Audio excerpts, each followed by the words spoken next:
Aho, Mitakuye, I say hello, all my relations. How y'all doing? My name is the Lucky Coyote, and today we're going to be reading more of the Canterbury Tales. This is entitled The Shipman's Tale. I forgot to change the title of this one.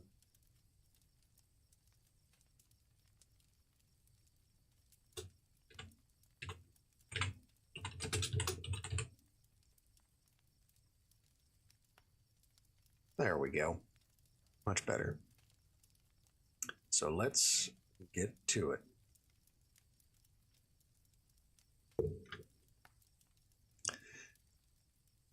There was a merchant in Saint Denis once, who being rich was held to be no dunce.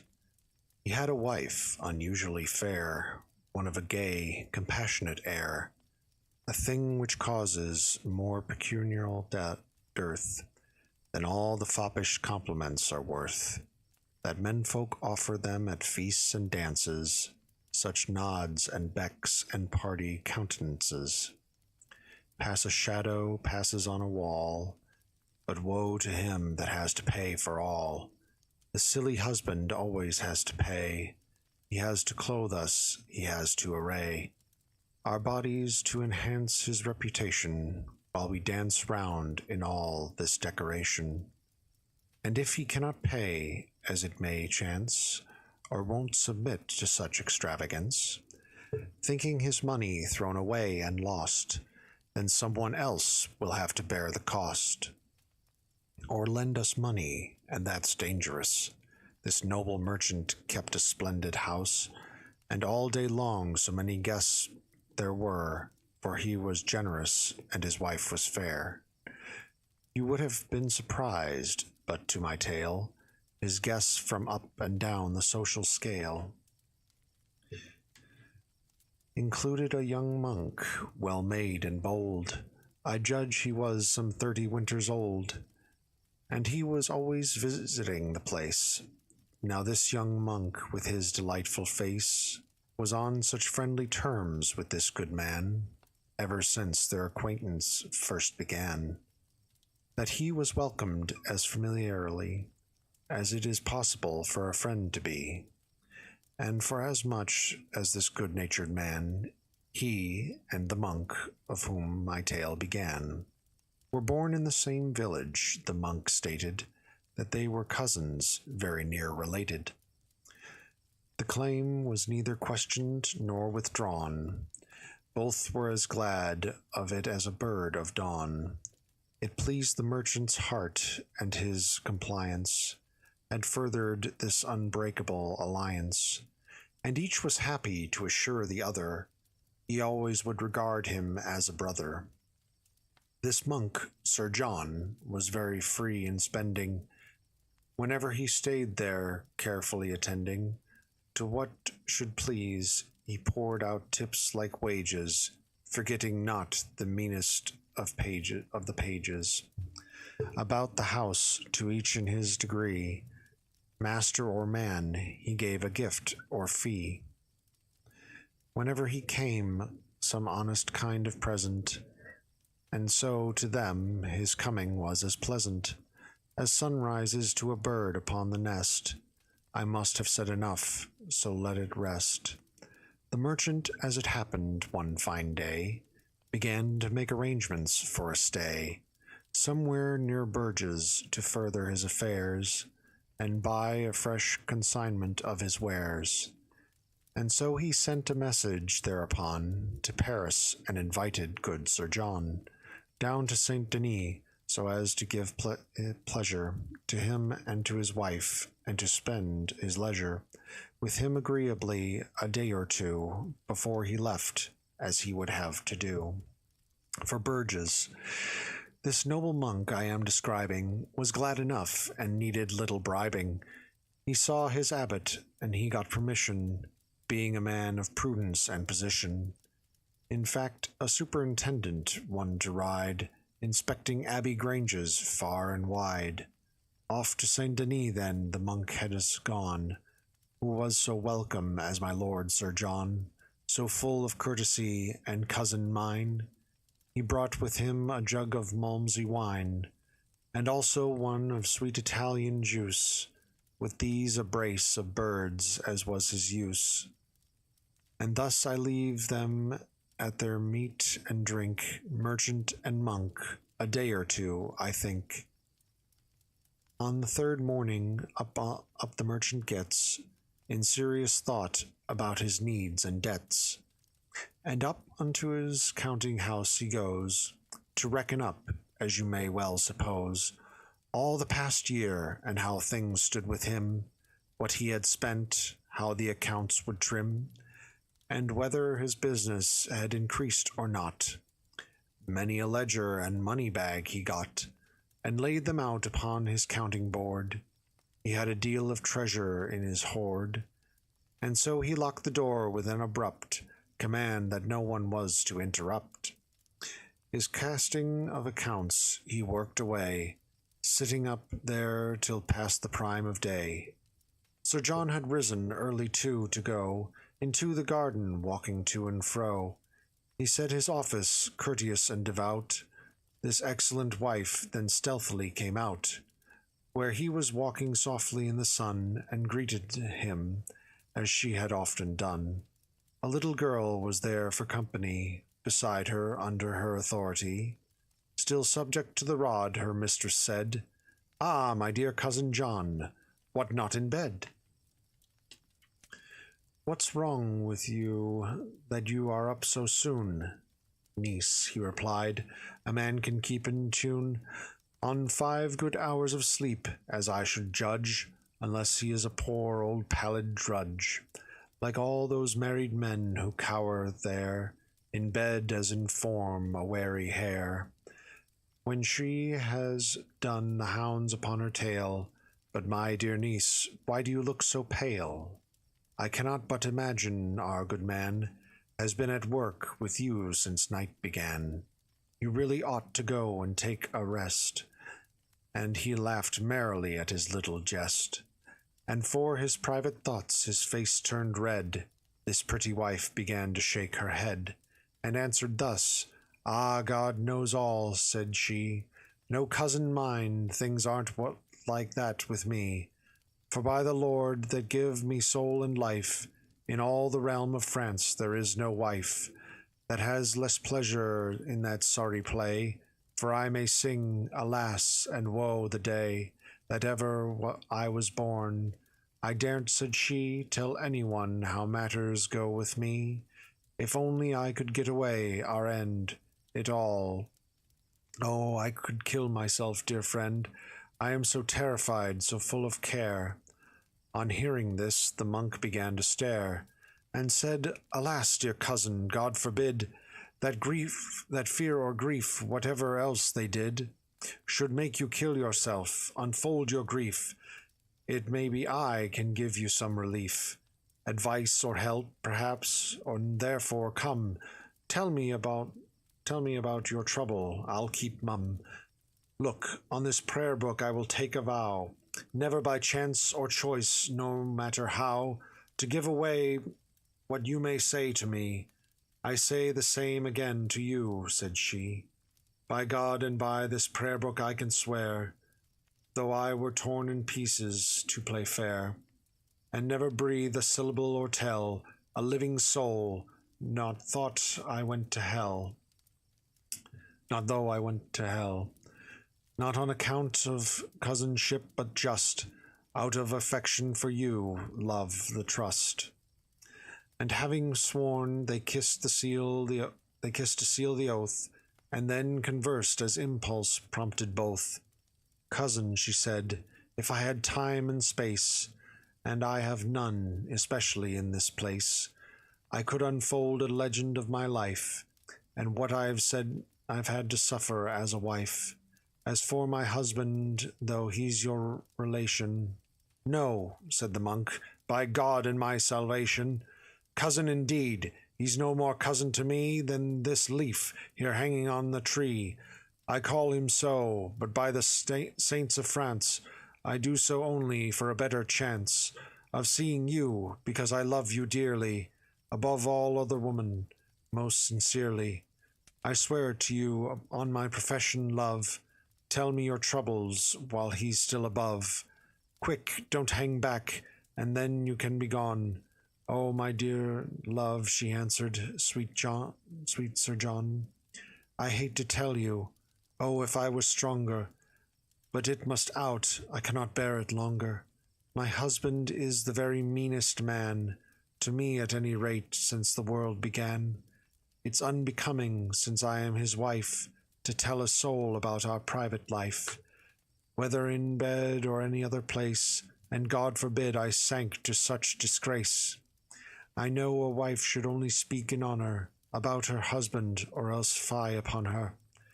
Only to you, the only one on earth, this much I'll say, God help me, he's not worth a fly upon the wall, in no respect, but this worst fault is niggardly neglect.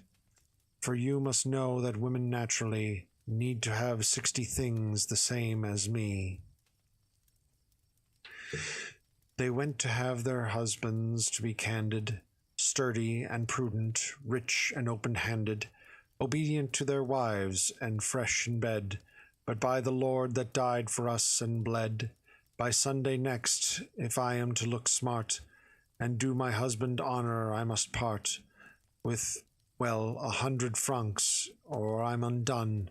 Far better not be born than to be one, that people slander and say cheap things about. Yet if my husband were to find out, I were as good as lost. Ah, don't deny. Lend me this little sum, or I shall die. Sir John, I say, lend me these 100 francs. Tell me I will not fail you in my thanks. If only you'll oblige me, as I say, I'll pay you back, and you shall name the day. And if there's anything else, some little task, that I can do for you, well, only ask. And if I don't, God send me a foul mischance, to me as fell to Ganleon of France. The monk gave answer in his well-bred way, My own dear lady, I can truly say, I weep in sympathy for what I've heard, and here I promise you and plight my word, that when your husband has gone off to Flanders, I will deliver you from fear of slanders, for I will bring you down 100 francs.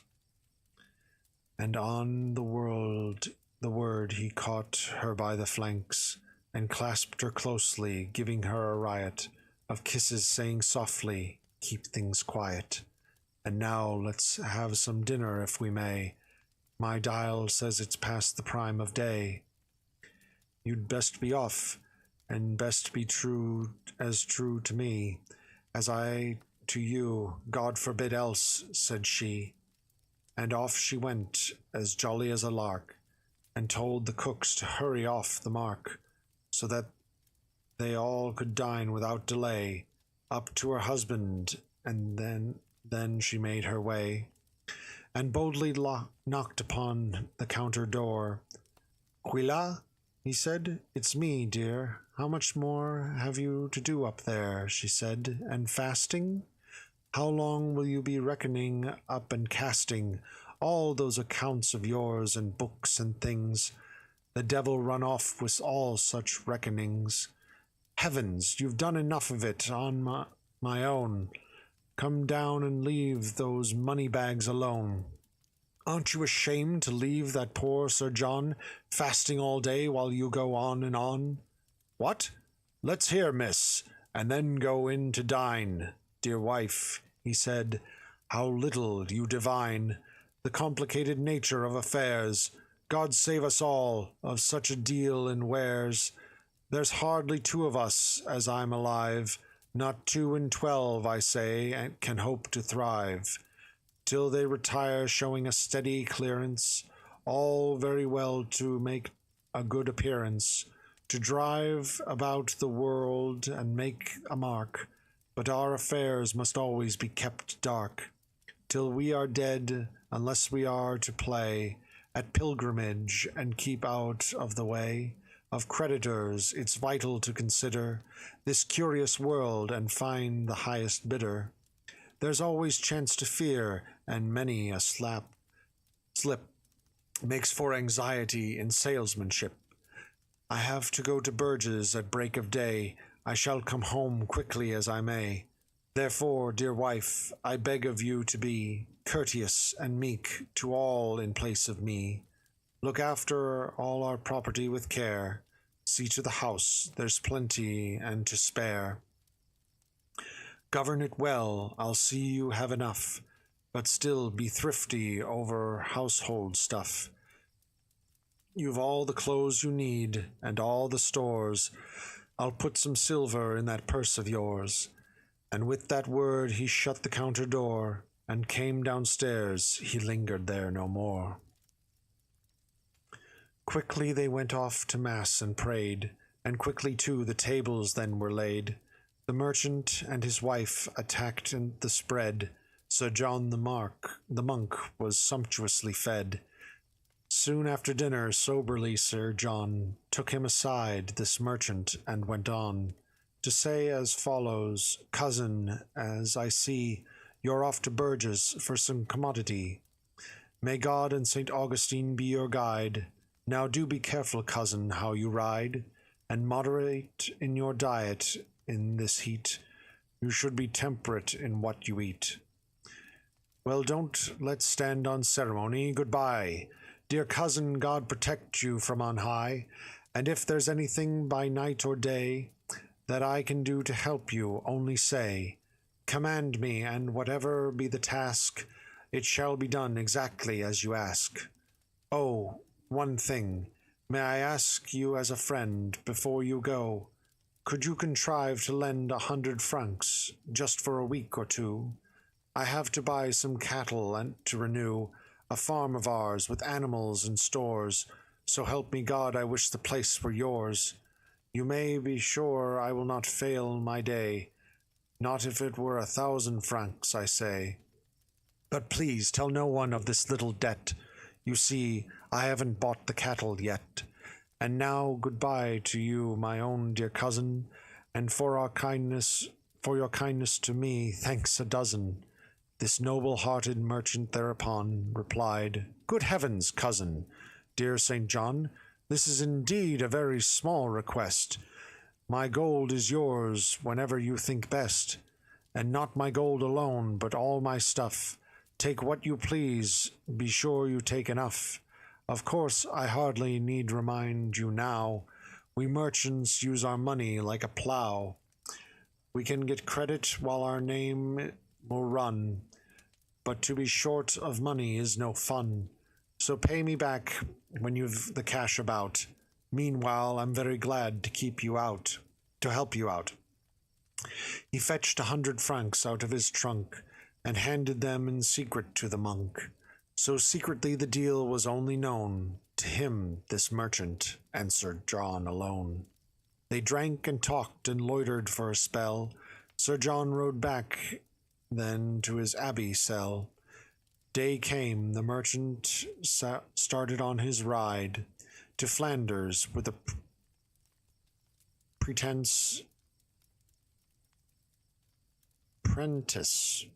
apprentice as his guide, and came at last to Burge's in good condition. Once there he worked in haste without remission, and did his business, borrowed, made advances, and never turned aside for dice or dances, but purely as a merchant, let me say, he spent his time, and there I let him stay. The very Sunday after he had gone back to Saint Denis came the good Sir John, new tonsured and with freshly shaven face. There was no little boy in all the place, nor any other person, it was plain, but was rejoiced to see Sir John again. And to go shortly to the point indeed, this lovely woman readily agreed to take his 100 francs and to requite Sir John by laying in his arms all night. And just as was agreed, so it was done. All night they led a life of busy fun, till dawn came up, then with a kindly laugh he left, wishing good luck to all the staff. For not a soul there or in town about had formed the least suspicion or the slightest doubt of what had happened, homewards or where whim directed, off he rode, no more of him. This merchant, having finished his affairs, turned for Saint Denis, thither he repairs, and cheers his wife with fun and feast and such, but said this merchandise had cost so much that he must needs negotiate in advance, for he was bound by a recognizance. For 20,000 crowns he had to pay. He'd have to go to Paris the next day, to borrow certain sums among his friends, which with his ready cash would meet his ends. No sooner had he come into the town, than out of pure affection he got down, and called upon Sir John for simple pleasure, and not at all to claim the borrowed treasure, but just to see him, ask how he was doing, and tell him what affairs he was pursuing, as friends will do on their occasional meetings. Sir John was most effusive in his greetings, and he as blithely chattered back and told how purposely he had bought and sold. Thanks be to God in all this merchandise, save that it was incumbent to devise the raising of a loan at interest, that done he could afford to take a rest. Sir John replied, Indeed, I am delighted that you are safely back, what with matters righted. If I were rich, we all have ups and downs, you should not lack for 20,000 crowns. You were so kind to me the other day, lending me money. All I have to say is many, many thanks. God give you life, but I returned the money to your wife. The sum you lent, and put it in your till. At home she'll know about it all, she will, for it was all arranged by double entry. Now I must go and leave you business gentry. I have to join the abbot here today.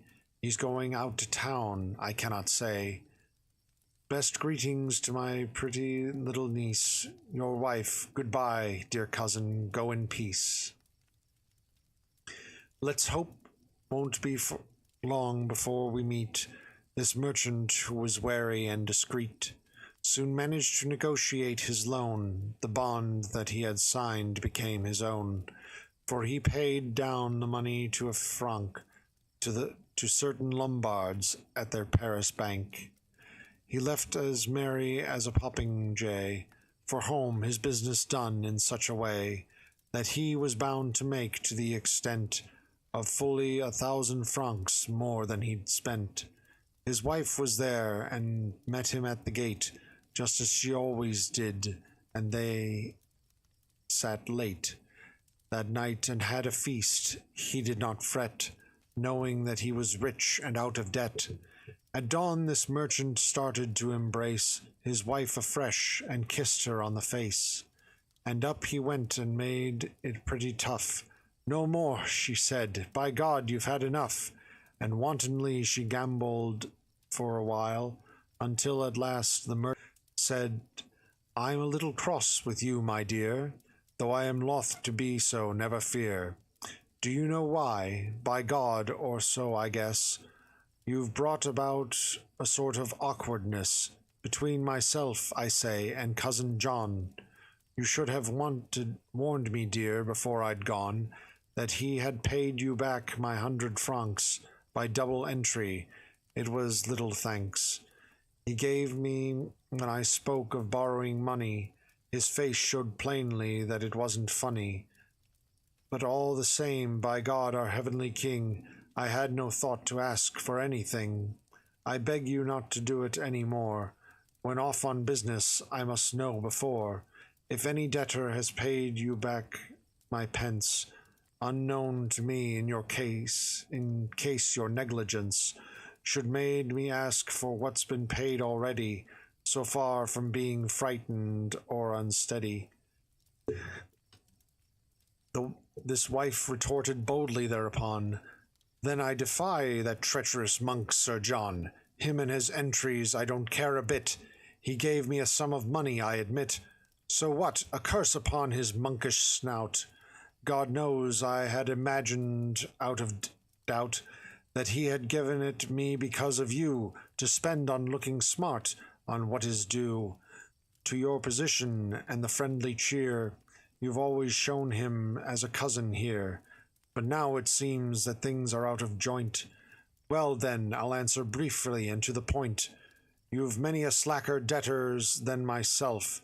I'll pay you readily, as for pelf, if that should fail from sunset to revelry, I am your wife to score it on my tally.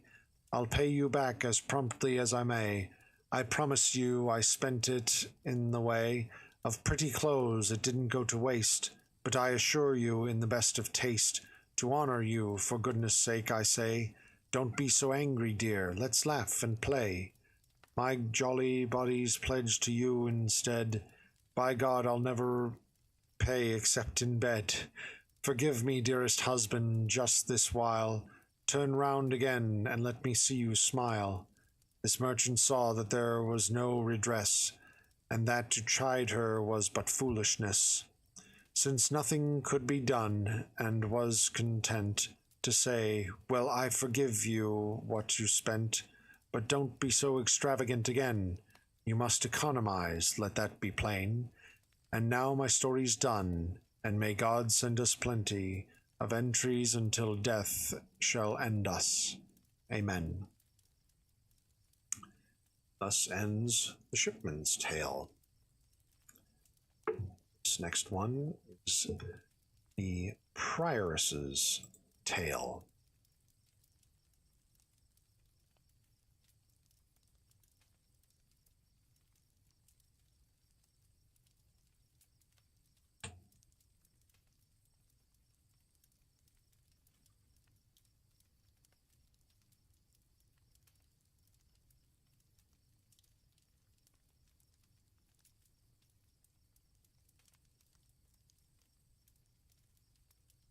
Prioress's tale.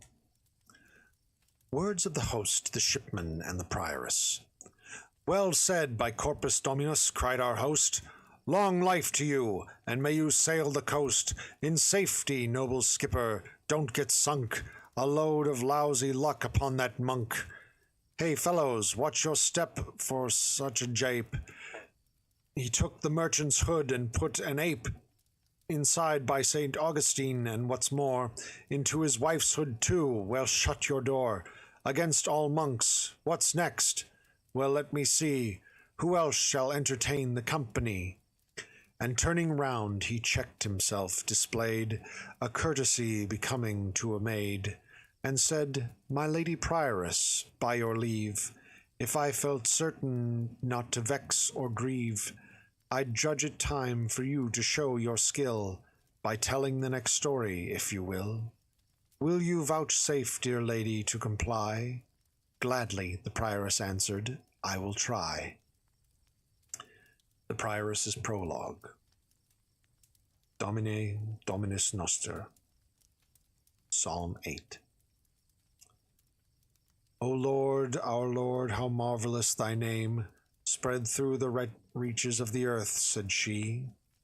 Not only are thy precious praise and fame found in the mouths of men of dignity, for in the mouths of children such may be, as suck the breast, the bounty of thy ways can be declared in worship and in praise. Wherefore, in honor of thee, as best I can, of thee and of what whitest lily flower that bear thee, and all without the touch of man, I tell my tale and will put forth my power, though all unable to increase her dower of honor, who is honor itself and root of bounty next to thee, her body's fruit. O mother maid, mother, chaste and free, O blush unburnt, burning in Moses' sight, thou that didst ravish down from deity upon thy humbleness the spirit flight, that lit upon my heart, and in whose might the Word took flesh. Help me to tell my story in reverence of Thee and of Thy glory. No tongue or knowledge can have confidence, Lady, to tell Thy great humility, Thy bounty, virtue, and magnificence. For sometimes, Lady, ere men pray to Thee, Thou goest before in Thy benignity, and though Thy prayer Thou gettest for each one, light that may guide them to Thy blessed Son. Weak is my skill in speech, O blissful Queen. How then shall I declare Thy worthiness, or how sustain the weight of which I mean? For as a child, 12-month old or less, that hardly has a word it can express, just so am I, and therefore pity me. Guide Thou that song that shall ring, that I shall sing for Thee. The Prioress's Tale. In Asia once there was a Christian town, in which long since a ghetto used to be, where there were Jews supported by the crown for the foul lucre of their usury, hateful to Christ and all his company. And though this ghetto one might walk or ride, for it was free and open either side, a little school stood for the Christian flock down at the further end, and it was here a heap of children, some Christian stock, received their early schooling year by year, and the instruction suited to their ear, that is to say, in singing and in reading, the simple things of childhood and good breeding. Among these children was a widow's son, a little chorister of 7 years old, and day by day to school he used to run, and had the custom, for he had been told, to do so, should he happen to behold an image of Christ's mother, to kneel and say, Hail Mary, as he went upon his way.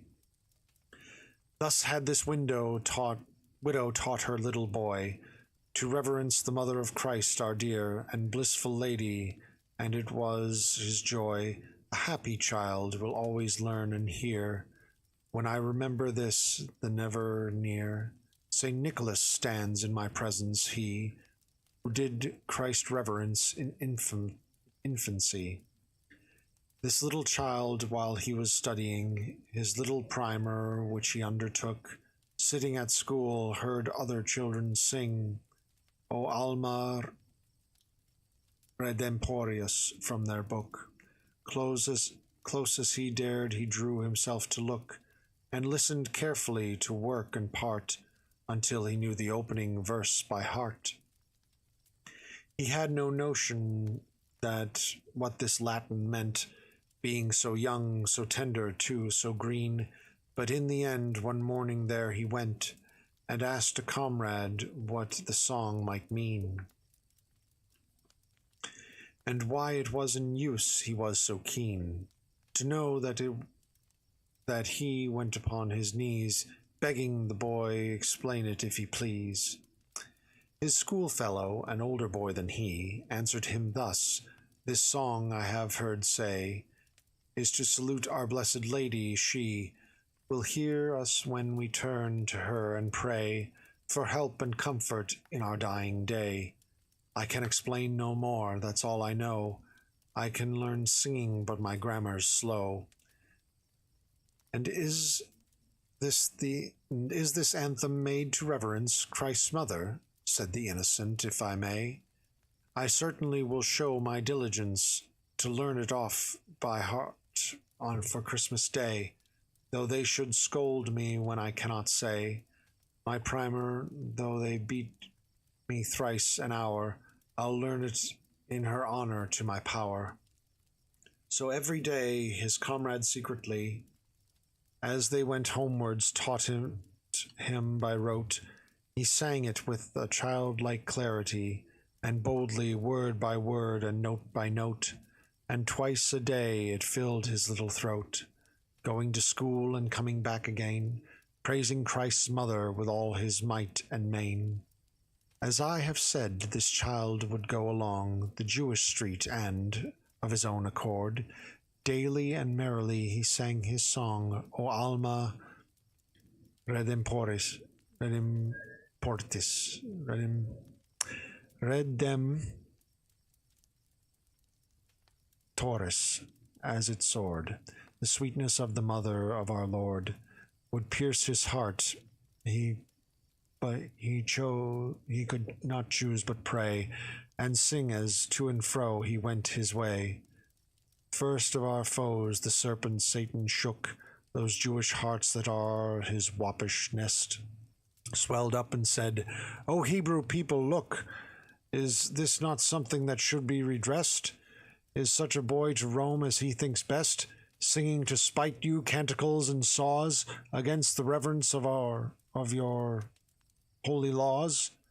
From that time forward all the Jews conspired to chase this innocent child from the earth's face.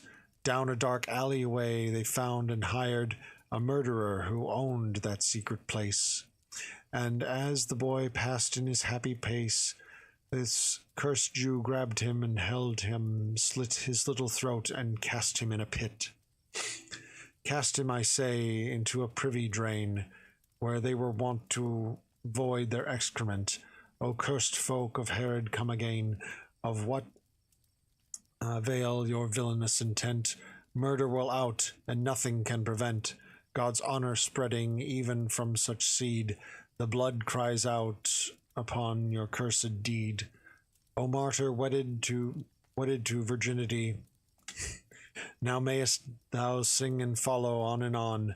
The white celestial Lamb of heaven, said she, of whom the great evangelist St. John in Patmos wrote, who says that they there don white robes before that Lamb and sing afresh that never have known woman in the flesh. This wretched widow waited all that night. She waited for her child, but all for naught. And very early in the morning light, all pale with sleepless dread and busy thought, she searched his school, then up and down she sought elsewhere, and finally she got the news that he was last seen in the street of Jews. Within her breast her mother's pity closed. She went about as one half out of mind to every place in which, as she supposed, there was some likelihood for her to find her child, and to Christ's mother, meek and kind, she cried in heart, and in the end was brought among the accursed Jews, and there she sought.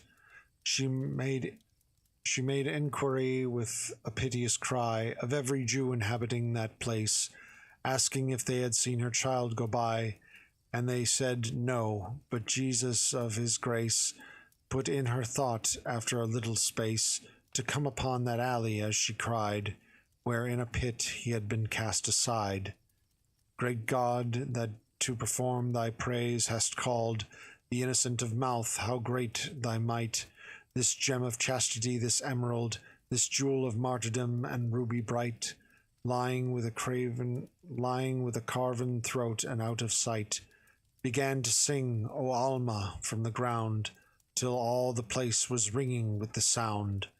The Christian people going through the street came crowding up astonished at the thing, and sent to fetch the provost to entreat his presence, and he came and heard him sing, the provost, praising Christ our heavenly King, and his dear mother, honor of mankind, bade all the Jews be fettered and confined.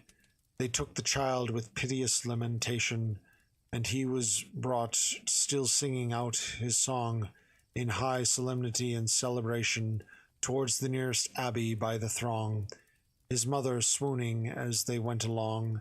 Beside the briar could not be reconciled a second Rachel weeping for her child. The provost then did judgment on the men who did the murder, and he bid them serve a shameful death in torment there and then. On all those guilty Jews he did not swerve. Evils shall meet the evils they deserve, and he condemned them to be drawn apart by horses. Then he hanged them from a cart. Slight pause here, chat. This is pretty anti-Semitic.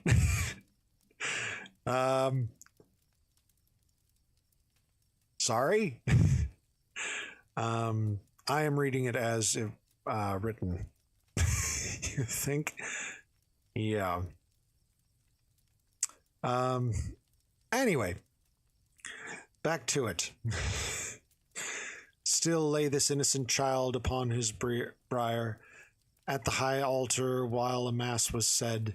The abbot and his convent then drew near to hasten on his burial and spread a rain of holy water on his head. And as they let the holy water spill, he sang, O alma redemptoris. Still, this abbot then, who was a holy man, as abbots are, or else they ought to be, in invocation of the boy began to say aloud, Dear child, I conjure thee, by virtue of the Holy Trinity, to say how singing is permitted thee, although thy throat is cut, so seems to be. Though to the bone my neck is cut, I know, answered the child, and I had been confined by natural law, I should, and long ago, have died, but Christ, whose glory you may find in books, wills it be also kept in mind. So for the honor of his mother dear, I still may sing O Alma loud and clear. That well of mercy, sweetest mother of Christ, I long have loved with all that I could bring. This at the hour of my death sufficed to draw her down to me. She bade me sing this anthem till my time of burying. As you have heard, and when my song was sung, she seemed to lay a grain upon my tongue. And so I sing as I must sing again, for love of her, the blissful and the free, till from my tongue you take away the grain. For after that the Virgin said to me, My little child, behold, I come for thee. When from thy tongue this grain of seed is taken, and have no fear, thou shalt not be forsaken. This holy monk, this abbot, even he, touched the child's tongue and took away the grain, and he gave up the ghost so peacefully, so softly, and the marvel was so plain. Salt fell the abbot's tears in trickling rain, and down he fell prostrate upon the ground, and lay as still as one who had been bound. And all the weeping convent also bent to earth and praised Christ's mother with many a tear. And after that they rose, and forth they went, taking this little martyr from the briar, and in a sepulchre of marble clear enclosed his little body fair and sweet. Where he is now, God grant we all may meet. O Hugh of Lincoln, likewise murdered so by cursed Jews, as is notorious, for it was but a little time ago. Pray mercy on our faltering steps, and thus merciful God may multiply on us his mercy, though we be unstable and very, in love and reverence of his holy mother, of his mother Mary. Amen. Thus ends the prioress's tale. This next one is entitled The Tale of Sir Topaz.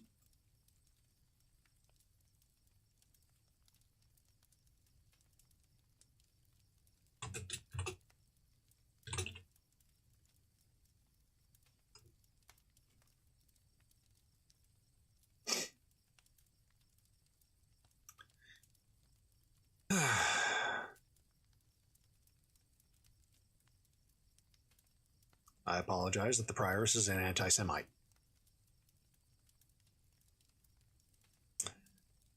The Tale of Sir Topaz. Words of the host to Chaucer. Now when they heard this miracle, every man was sobered, it was marvellous to see. But in the end our host again began his jokes, and then he turned and looked at me, and thus he spoke. "What man are you?" said he. "You look as if you were trying to find a hare, scanning the ground with such a steady stare. Come nearer, man, look up, look merrily. Make room there, gentlemen, let this man have place. He's shaped about the waist the same as me. He'd be a likely puppet to embrace for any woman small and fair of face. There's something elvish in his countenance. He never speaks a word in dalliance. Say something now, as other folk have done, and let it be a tale of mirth at once." "Host," I replied, "I hope you are not one to take it in bad part if I am a dunce. I only know a rhyme which, for the nonce, I learnt." "That's good," he said. "Well, take your place. It should be dainty, judging by your face." Chaucer's Tale of Sir Topaz. The First Fit. "Listen, lords, with all your might, and I will tell you, honour bright, a tale of mirth and game, about a fair and gentle knight, in battle, tournament, and in fight. Sir Topaz was his name. And he was born in fair country, in Flanders all beyond the sea. At Poperking in that place, his father was of high degree, and lord of all the land was he, and God had given him grace. Sir Topaz drew a doughty swain, with face like beard of whitest grain. His lips were red as rose, and his complexion like a stain of scarlet red, and I maintain he had a seemly nose. He'd saffron hair and beard as well, that down below his girdle fell. His shoe leather was Spanish, rich brown his hose, so it befell, from Burges, and rich his robe as well, it made the money vanish. And he was great at hunting deer, and hawking down along the mere. With goshawk on his hand, he was an archer, never fear, a wrestler too, that had no peer in all the land. Full many a maiden, bright in bower, lay longing for him hour by hour, who should have been asleep, but he was chaste and fled the power of lechery, chaste as bramble flower, when red the berries creep. It so befell upon a day, as I may tell truly if I may, Sir Topaz went to ride. He mounted on his steed of grey, and lance in hand he rode away, a long sword by his side. He spurred his way through forest fair, where many a monster had its lair, such as the hare and buck. And as he went by east and north, I tell you, and was riding forth, he met with evil luck. The herbs were springing in the vale, green ginger plants and licorice pale, and cloves their sweetness offered, with nutmegs too to put in ale, no matter whether fresh or stale, or else to keep them coffered. The birds were singing, let me say, the sparrowhawk and popinjay, it was a joy to hear. The throttle cock attuned his lay, the turtle dove upon the spray sang very loud and clear. Sir Topaz fell in love longing, on hearing thus the throstle sing, and spurred away like mad. His steed was hot with galloping, and sweated too, a man could wring him out, such a sweat he had. Sir Topaz, so it came to pass, wearied of spurring o'er the grass, so very fierce his courage, that down he lay as bold as brass, and eased his steed by a morass, where there was splendid forage. "Saint Mary Benedicti," he said, "what love has done to me, it binds my heart, no joke.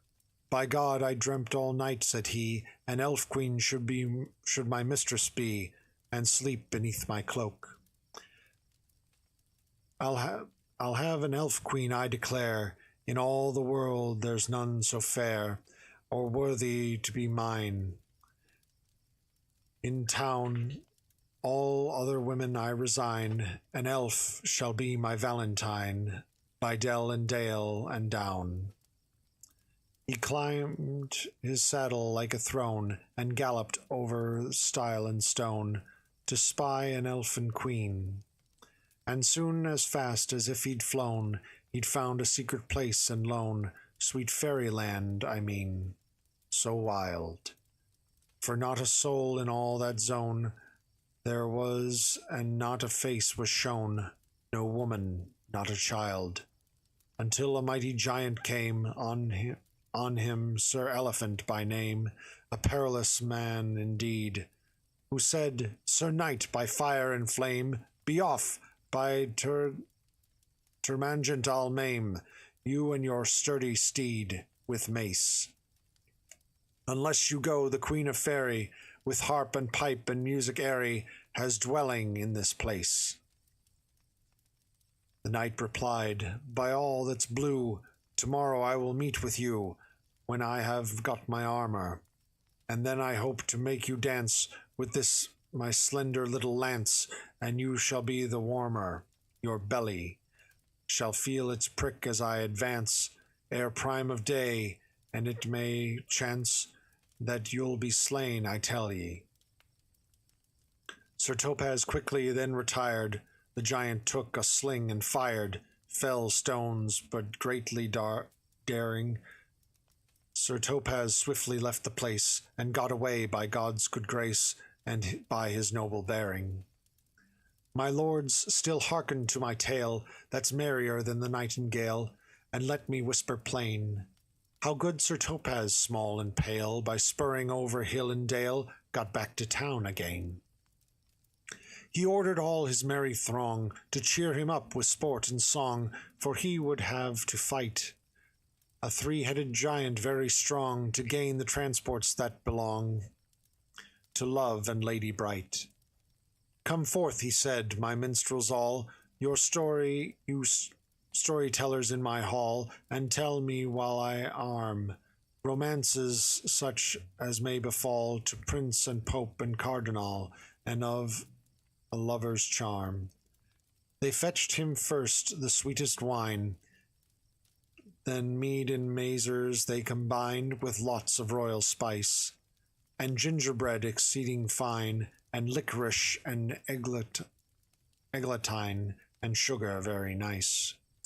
They covered next his ivory flank with cloth spun of the finest hank, with breeches and a shirt, and over that, in case it fail, a tunic, then a coat of mail, for fear he might be hurt.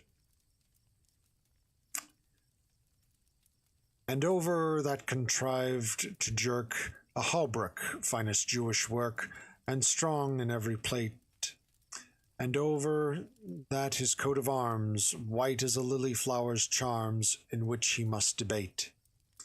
His shield was of golden red, emblazoned with a porker's head, carbuncles at the side, and there he swore by ale and bread that he would kill the giant dead, betide what might betide what might betide.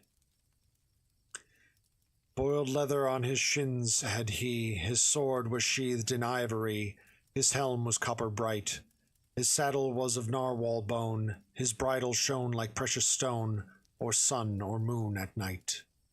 Of cypress was the spear he bore, not made for peace but boding war, the head was sharply ground. His palfrey was of dapple grey, it wandered in an ambling way, and softly trotted about. My lords, this is the opening fit. If you want any more of it, I'll tell you more, no doubt. Hi, Connie. Thanks for lurking. The second fit. Now hold your tongues for charity, my noble knights and ladies free, and listen to my spell. To battle and to chivalry, and making love and wantonry, for such is what I tell. Men tell romances such as this about Sir Horn, Sir Hippotus, Sir Bevis and Sir Guy, Sir Libius and Sir Plendemonor, but our Sir Topaz will endure above the lesser fry. His worthy steed he then bestrode, and forth upon his way he glode, like sparkles from a flame. And on his crest he bore a tower, and struck thereon a lily flower, God guard him from all shame. And as he was a valiant knight, he sought no house at evening light, but laid him down on earth, wrapped in his hood his helm a pillow, and tied his palfrey to a willow, it grazed to keep its girth. But he drank water from the well, as did Sir Knight Percival, that worthy man-at-arms, till on a day. The host stops Chaucer's tale of Sir Topaz. No more of this, for God's dear dignity, our host said suddenly. You're wearying me. To death, I say, with your illiterate stuff. God bless my soul, I've had about enough. My ears are aching from your frosty story. The devil take such rhymes, they're purgatory. That must be what's called doggerel rhyme, said he. Why so, said I. Why should you hinder me in telling my tale more than another man, since I am giving you the best I can? By God, he said, but plainly in a word, your dreary rhyming isn't worth a turd. You're doing nothing else but wasting time. Sir, in a word, you shall no longer rhyme. Let's see if you can tell us one of those old tales from history, and speak in prose. Let it be gay, or have a wholesome moral. Gladly, I said, dear God, I hate the quarrel. So let me tell a little thing in prose, that ought to give you pleasure, I suppose. Or else it must be very hard to please you. It has a virtuous moral to appease you. It has been told again and yet again, by various writers, but I may explain. No one evangelist would have sufficed to tell us of the pains of Jesus Christ, nor does each tell it as the others do. Nevertheless, with what each has said is true, and all agree as to their general sense, though each with some degree of difference. If some of them say more, and some say less, about his piteous passion, I should guess, speaking of Mark and Matthew, Luke and John, their meeting doubtless was agreed upon. And therefore let me beg you, my lords, if you should think my story ill accords with the original, if, for instance, more proverbial matter than you've heard before, is thus into my little treatise here, to enforce its meaning in the moral sphere, or if the words I use are not the same, as you have heard, I beg you not to blame. My variations in my general sense, you won't find much by way of difference between the little treatise as it's known, and this, a merry story of my own. So listen, please, to what I have to say, and let me tell my tale as best I may. Thus ends the interrupted tale of Sir Topaz. This is Chaucer's tale of Melibea.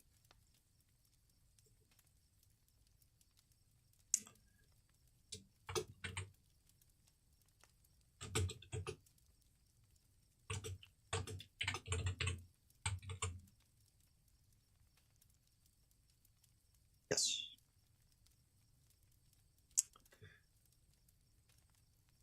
Chaucer's prose tale of Melibea, the tone of which is entirely serious throughout, here follows the original. It is a dialectical homily or moral debate, exhibiting a learned store of ethical precept culled from many ancient authorities. It extends over 1,000 lines or so.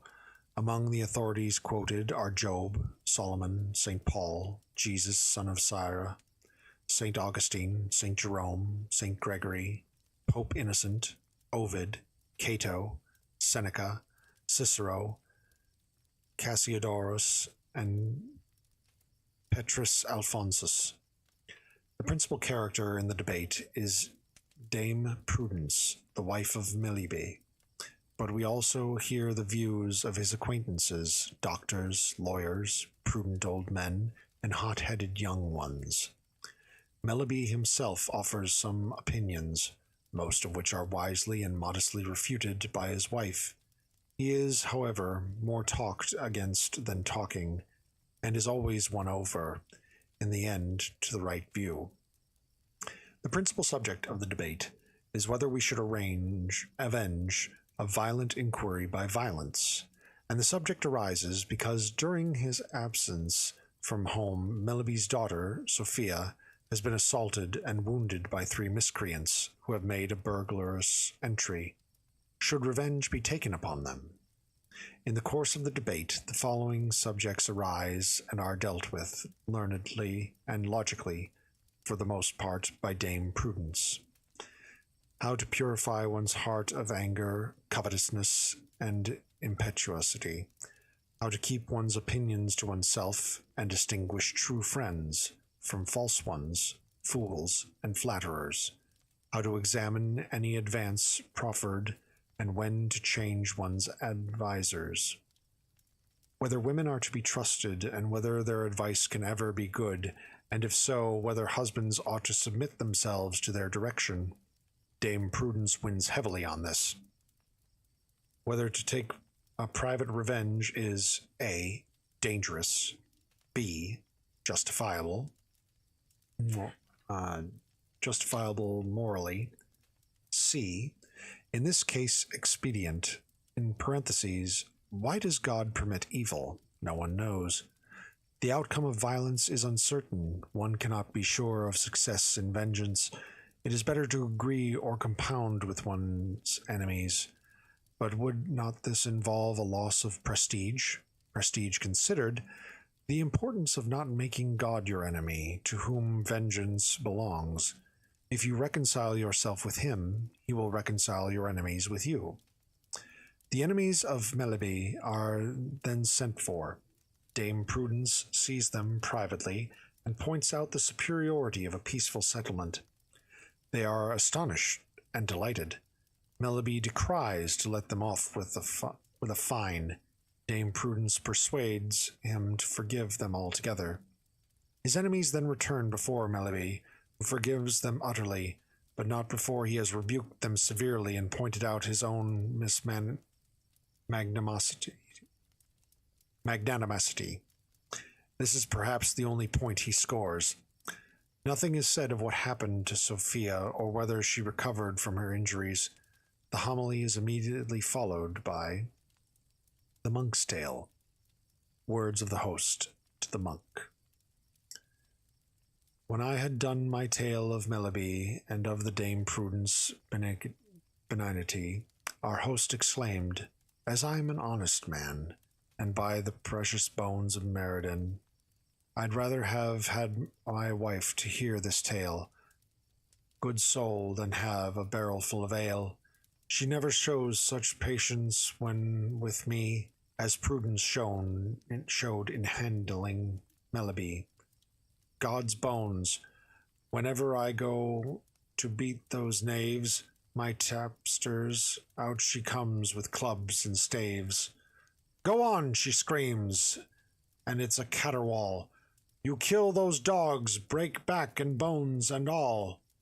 If any of my neighbors, when in church, fails to acknowledge her or gives a lurch, and bumps against her, as may be the case, no sooner home she's ramping on in my face. You wretched coward, she cries, avenge your wife. By corpus bones, she says, give me your knife, and you shall have my distaff, and go spin. That's how the evenings and days begin. My word, she says, things are pretty shape. I've married a milksop or a cowardly ape, who lets himself be downed by every sot, and daren't stand up to back his wife, that's what. Such is my daily life, unless I fight. By God, she turns me out of doors at night. Lost, if I show the slightest sign of tardiness, or seem less than a lion in foolhardiness.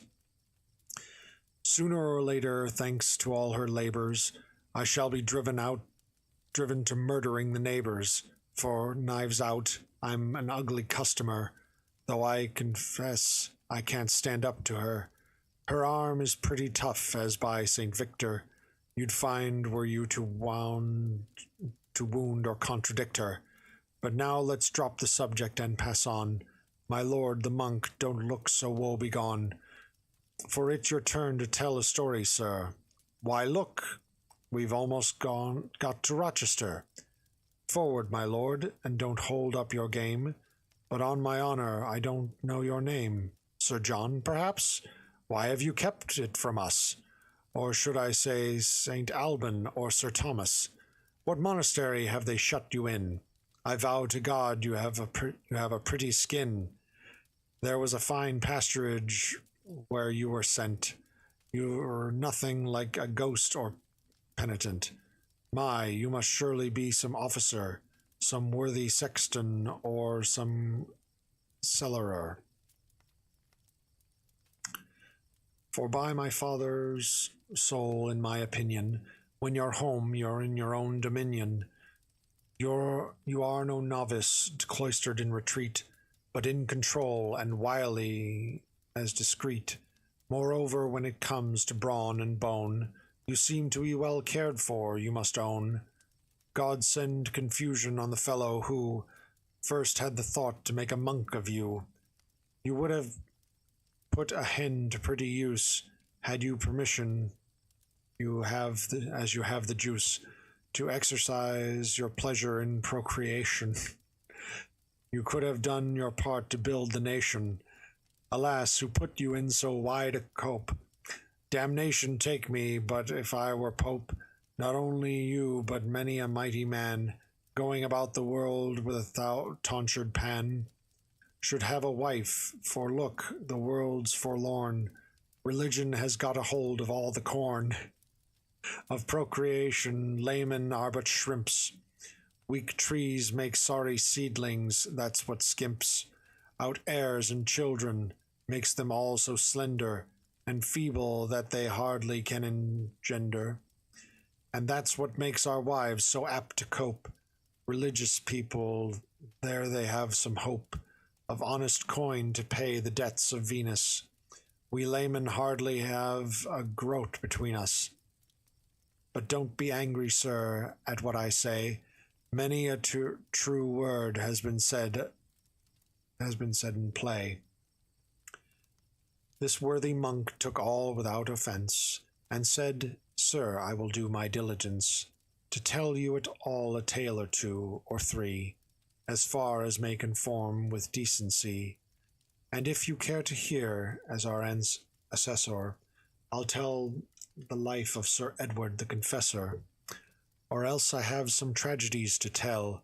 I have at least 100 in my cell. Tragedy means a certain kind of story, as old books tell of those who fell from glory. People that stood in great prosperity, and were cast down out of their high degree into calamity, and so they died. Such tales are usually versified. In 6-foot lines they call hexameter. Many are told in prose, if you prefer, and other meters suited to the stuff. This explanation ought to be enough. Now listen, therefore, if you care to hear. But first I beg you not to be severe. If my chronology in all these things, be they of popes, of emperors, or kings, forsakes the order in which they fell of yore, and I put some behind and some before, and they come to my remembrance but by chance, accept excuses for my ignorance.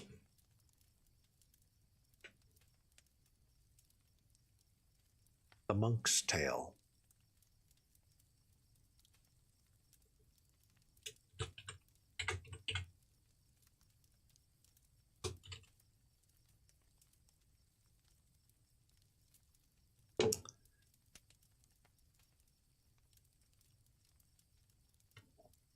In tragic manner I will now lament the griefs of those who stood in high degree, and fell at last with no expedient to bring them out of their adversity. For sure it is, if fortune wills to flee, no man may stay her course or keep his hold.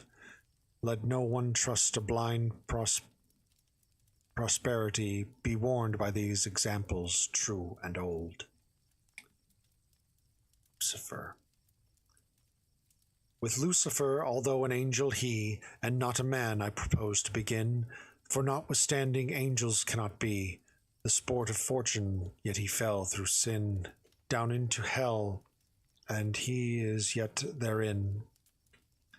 O Lucifer, brightest angels of all, now thou art Satan, and canst never win.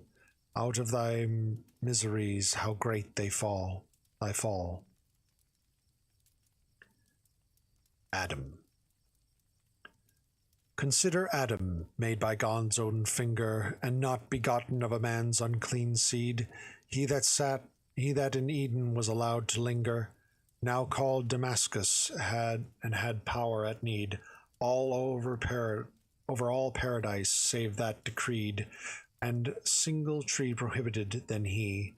None ever on earth stood higher till his deed drove him into labor, hell, and misery. Samson. Long ere his birth by annunciation, Samson was heralded by an angel bright, who marked him out for God in consecration. He stood forth nobly while he had his sight.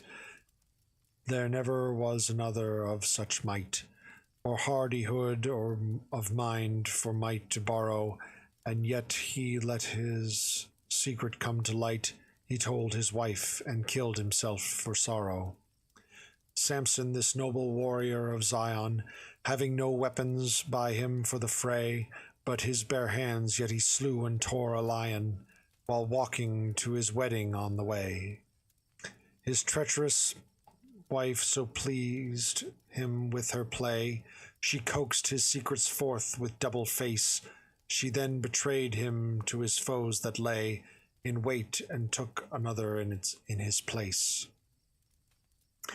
And Samson took in his avenging ire, and lashed 300 foxes in a band, tying their tails, then set the tails on fire.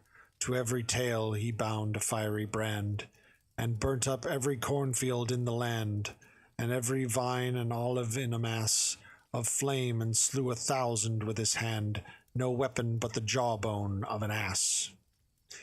But having slain them, was so parched with thirst, he was near lost, yet prayed the Lord on high to show that favor he had showed at first, and send his servant water lest he die. Then from that very jawbone which was dry, out of the molar tooth there sprang a well, and there he drank enough to satisfy his thirst. God sent his help, as judges tell. Poor foxes. 300 foxes.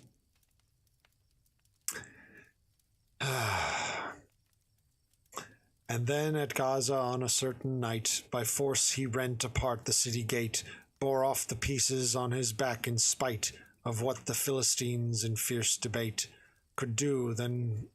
And then he set them up in state high on a hill. O Samson, dear thy worth, hadst thou not blabbed thy secrets to thy mate, none ever could have matched thee upon the earth. This Samson never drank of mead or wine, his head no razor ever touched or shear.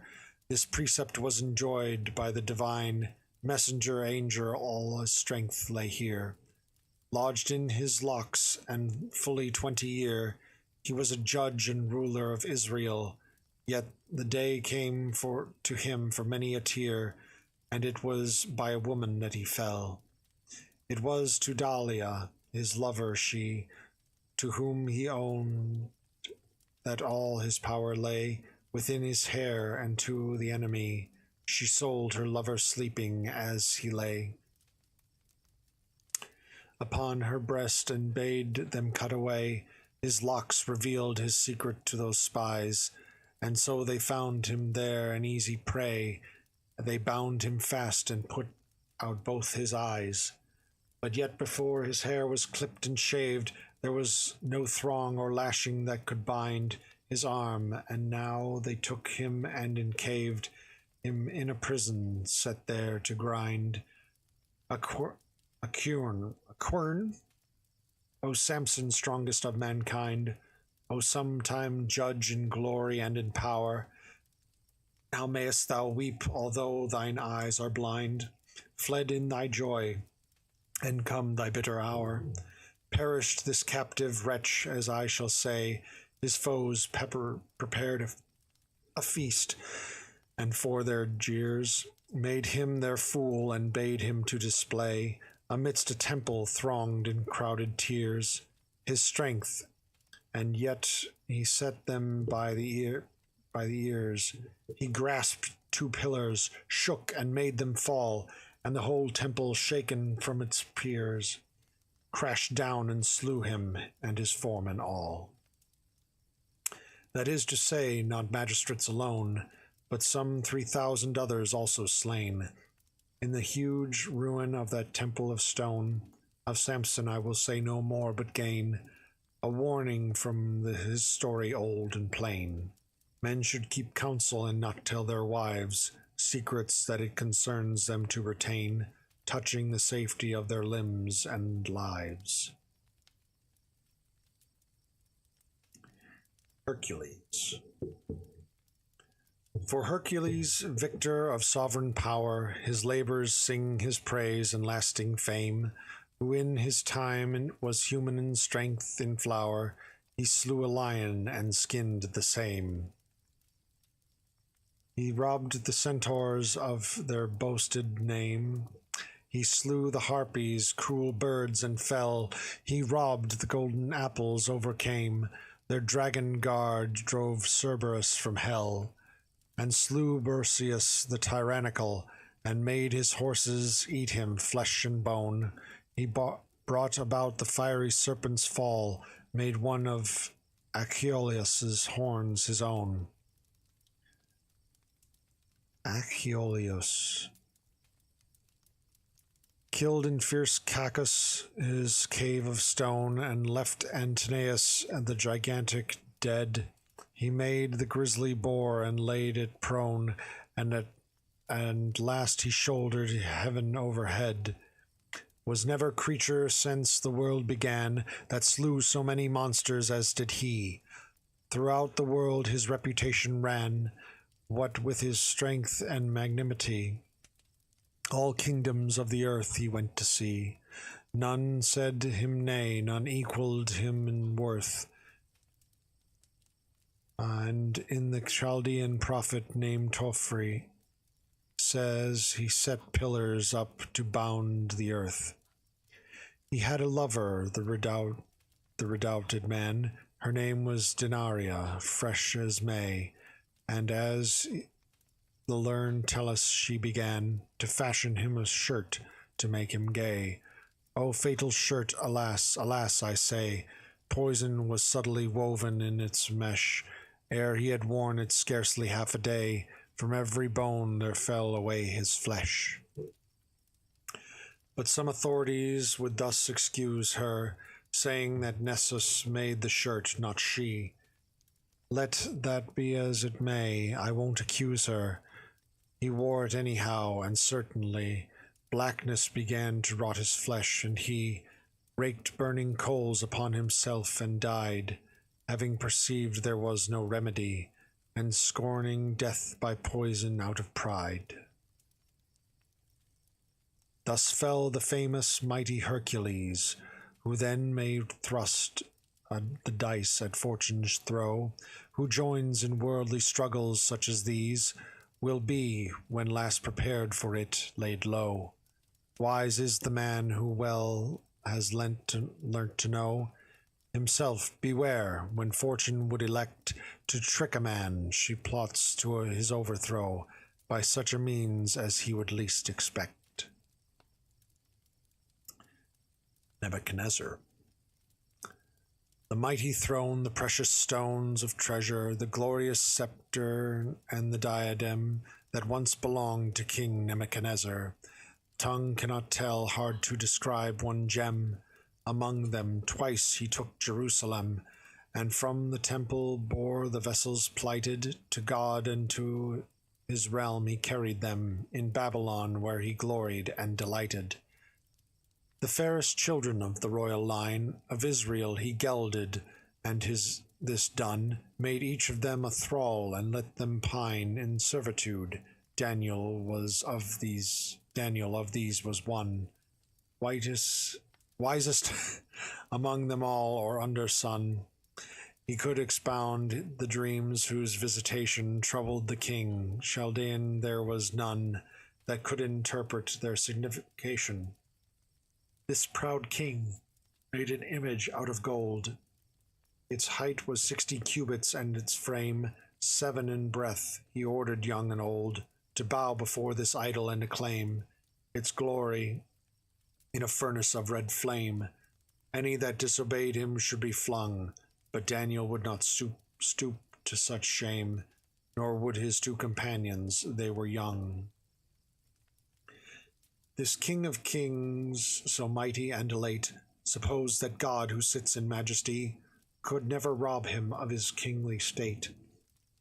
Yet he was cast from it, and suddenly, forth in the rain, thinking himself to be an animal, he went and fed without, on hay as oxen do, and there dwelt he among the beasts till time had come about. And like an eagle's feathers grew his hair, his nails were like the talons of a bird, till God released him from his madness there for certain years, and the king's heart was stirred.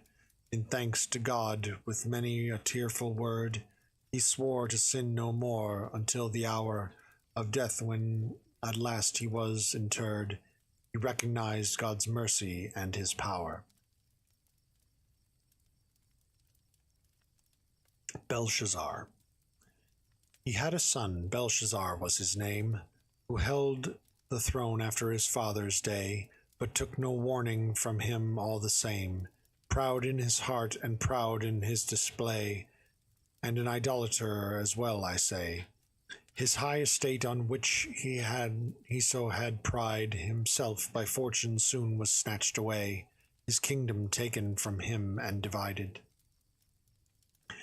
He made a feast, and summoned all his lords, a certain day in mirth and minstrelsy, and called a servant, as the book records.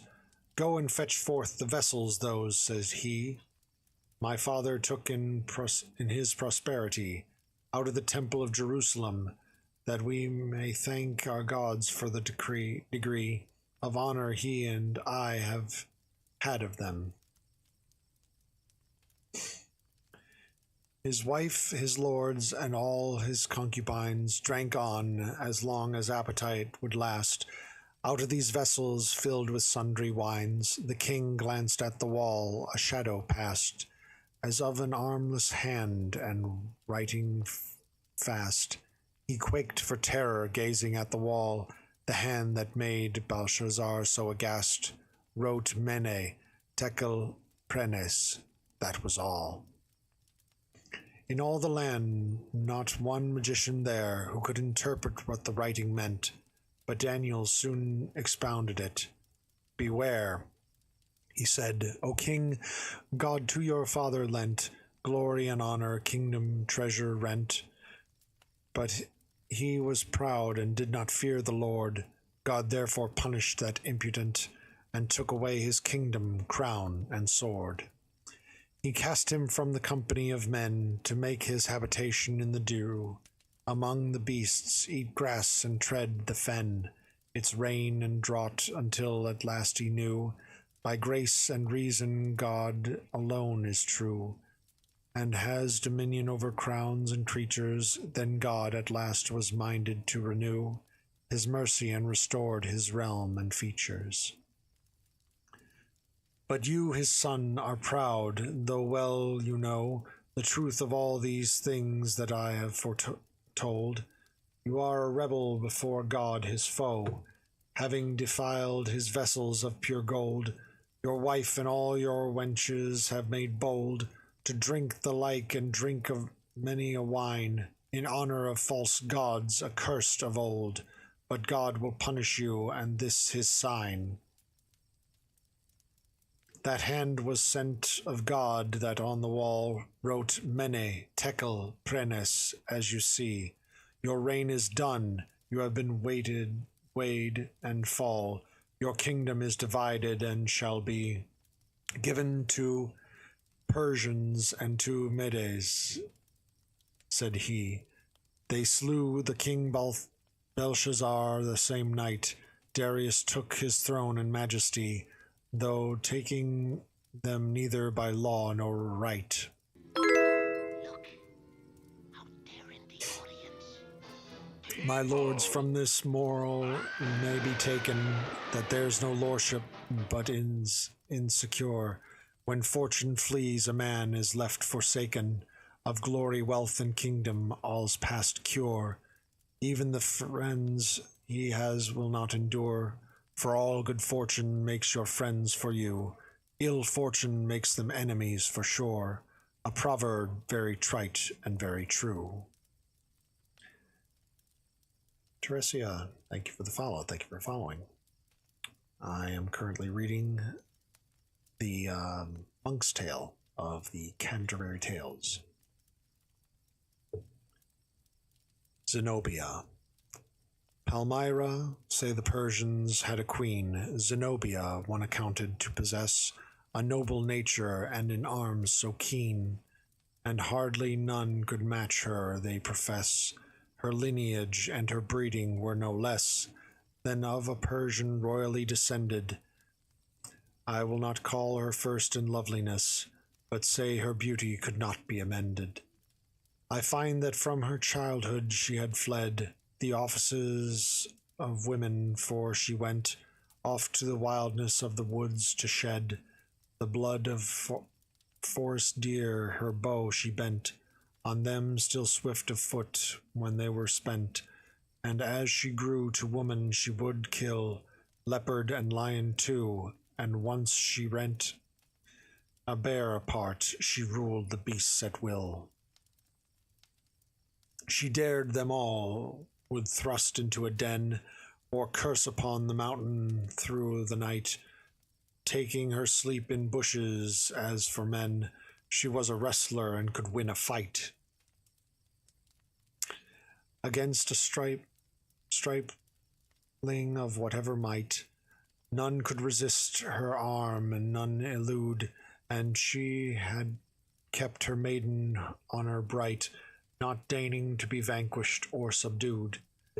At last her friends prevailed, and she was married to one Prince Odanthus of that land, albeit that she long refused and tarried. And yet it is as well to understand he was reluctant too to give his hand, having like fantasies when knit together. Nevertheless their union proved a bland and happy one. They came to love each other. Save for one thing, she never would consent to let him lie with her, except it be once only, when it was her clear intent to have a child to leave posterity. And therefore, when she knew it that certainly she had conceived no child from such an act, she then permitted him his fantasy again, but only once, and that is fact. And when she was with child by him at last, she suffered no more toying at that game, until the 40th week was fully past. Then she permitted him to do the same. And Odeanthus, whether wild or tame, could get no more of her. She would aver, it was no more than lechery and shame to woman for a man to play with her. 2 sons she had by Odeanthus then, whom she brought up in virtue and in learning. Now let us turn back to our tale again. I say once more, a creature so discerning, so much esteemed, so lavish and so burning, in warlike zeal so courteous by her birth, you never could have found, although returning from search in all the corners of the earth. Her splendor of array may not be told, whether in clothing or in store of treasure, for she was clad in jewelry and gold. In spite of all her hunting she found leisure, for languages she learnt them in full measure, and she applied herself to many, feeling the study of a book to be a pleasure that taught the way to power and high dealing. And briefly continue with my story. Her husband was as powerful as she. They conquered many kingdoms of great glory. Far in the Orient they held in fee cities belonging to the majesty of Rome itself, and made their conquests thrive. They never fled before an enemy, so long as Odyanthus was alive.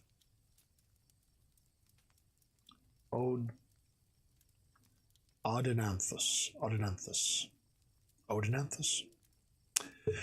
As for her battles, should you wish for reading, against Shapur the king and more and as well, with all the details of the whole proceeding, what title won, what captured citadel, and how at length she came to grief and fell, besieged, made captive, all that she endured. Study my master Petrarch, he can tell. He wrote enough about her, be assured. When Odanthius died, she mightily held all those kingdoms in her sovereign hand, and was so cruel to her enemy, there was no king or prince in all the land, but felt that it was grace enough to stand in safety and secured from war and riot, and treated with her that they might disband. Let her make wars so long as they had quiet. And neither Claudius the emperor nor his successor Galenius ran the danger of provoking her to war, nor Armenian or Egyptian, no Syrian either or Arabian, dared to take the field against her in a fight, lest she should slay them, or her conquering van put them in all its multitude to flight. In royal robe her sons were wont to go, heirs of their father's kingdoms, one and all. Their names Hermano and Thymalo, or such at least are what the Persians call the pair. But fortune's honey turns to gall. Fortune withdrew her shining countenance from this great queen and brought about her fall, and she was plunged in sorrow and mischance. For when Aurelian came upon the scene, with Rome beneath his government and sway, he planned a mighty vengeance on the queen, and gathering his legions took his way against Zenobia, to be brief, I say. He routed her, enslaved, and brought her home. In fetters with her children there they lay, and having conquered, he returned to Rome. Amongst the other trophies of the war, there was a golden chariot richly gemmed, and great Aurelian Roman emperor returned with it in glory, and condemned the queen to walk before his triumph, hemmed by shouting crowds, gold chains about her throat, and still as rank allowed her diademed, and there were jewels crusted on her coat.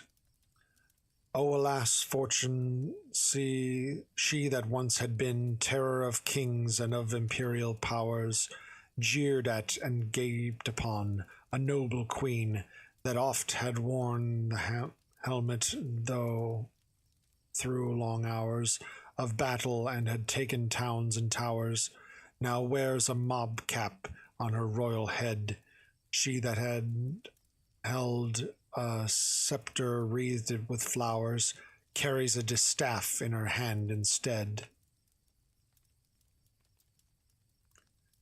King Peter of Spain. O noble worthy Peter, glory of Spain, whom fortune held so high in majesty, How bitterly should we lament thy pain, who by thy brother driven forth to flee, after siege wert caught by treachery, and thus betrayed were taken to his tent, where with his own bare hands he murdered thee, and gained succession to thy throne and rent. Upon an argent field and eagle stable, caught on a lime rod guiles, if you can read this riddle, brewed the treason and was able, O wicked nest, do a wicked deed, no Oliver of Charlemagne he to heed, honor and truth bought Brittany's mishap, a Ganelon Oliver corrupt in greed, it was brought to his king to such a trap. King Peter of Cyprus. O Peter, king of Cyprus, fine and true, that conqueredst Alexandria by the right of arms, and didst woe on heathens too, thy very liegemen envied thee, and spite no other cause against thy chivalrous might, moved them to murder thee upon the morrow. There on thy bed thus fortune with a light turn of her wheel brings men from joy to sorrow. Bernabo Visconti of Lombardy.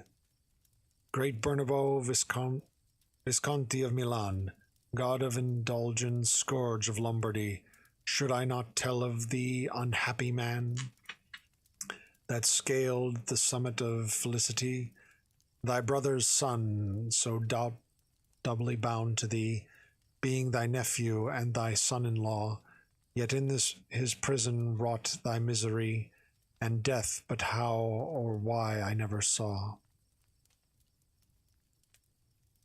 Count Ugolino of Pisa. There is no tongue of pity that has power to tell Count Ugolino's tragedy. A little out of Pisa stands a tower.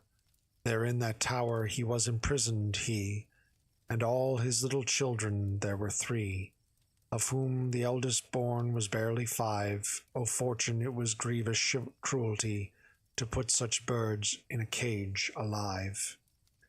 He was condemned to perish in that prison, for Bishop Ruggieri had framed lies against him, and the city folk had risen, believing all the bishop could devise, and jailed him, as I said, without supplies, save for some water and a little meat, but these so scant and poor you may surmise that there was scarce enough for them to eat. And on a certain day, when came the hour at which their food was usually brought, the jailer shut the opening to the tower. He heard it well enough, but he said naught. There came into his heart at once the thought that they were minded he should starve to death. Alas, that I was born, he said, and sought in vain to check his tears and calm his breath. His younger son, just 3, said, Ah, it's cruel to think of him, said, Father dear, why weep? When will the prison jailer bring our gruel? Is there no bread, no morsel in the keep? I am so hungry that I cannot sleep. If only I could sleep till I were dead, hunger no more would then have power to creep. There's nothing I should like so much as a bread. Thus day by day the little child would cry, till on his father's bosom down he lay, and said, Farewell, dear father, I must die, and kissed him, and he died that very day. Seeing him dead, his father couldn't but say, biting his arm and crying, Wretched me, bitterest fortune, thou hast had thy way, thy false wheel turns against me, as I see.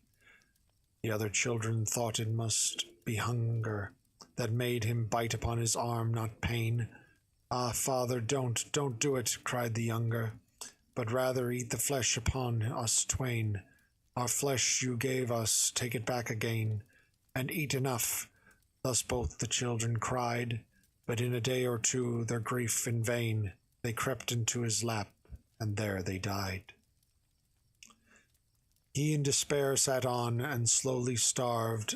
Thus mighty once he met his end in jail. Fortune foreclosed on his estate and carved his greatness from him of this tragic tale.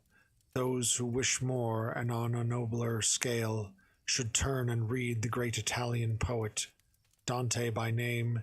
They will not find him fail in any point or syllable, I know it. And my streaming's been going well. Every Friday we read all not open source. God, I'm trying to think of the name of it. Fair use. All fair use works. Nero. Though Nero was a vicious man who lusted as fiercely as a fiend who treads the deep, says Suetonius, and he may be trusted. He ruled as the whole wide world, 'twas his to keep. East, west, north, south, he scoured it o'er to reap its rubies, sapphires, pearls of orient white, and his embroidered garments, heap on heap, blazed with them richly. Gems were his delight. Where am I from? U.S. United States. A prouder, more fastidious or ostentation of prompt no emperor has ever shown. A dress once worn he had no inclination to see again, would scarcely seem to own. His many nets of golden mesh were thrown, to fish the Tiber with, just to amuse him. His pleasure were his laws, he made it known, that there was nothing fortune could refuse him. Well, thank you. I appreciate the compliment. It's done by Akeno Arata. Also rigged by them as well.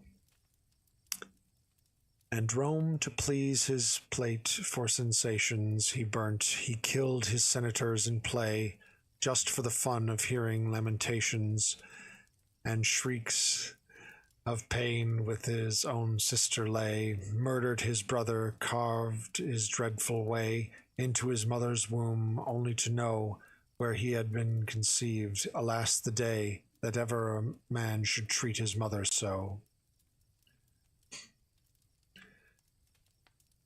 Yet at the sight of it he shed no tear, but a fine woman once she was, he said. Wonder it is that he could so appear, to sit in judgment on her beauty dead. And then he bade a table to be spread, and drank some wine, but showed no other grief. Where power and a cruel heart are wed, how deep the poison challenging belief.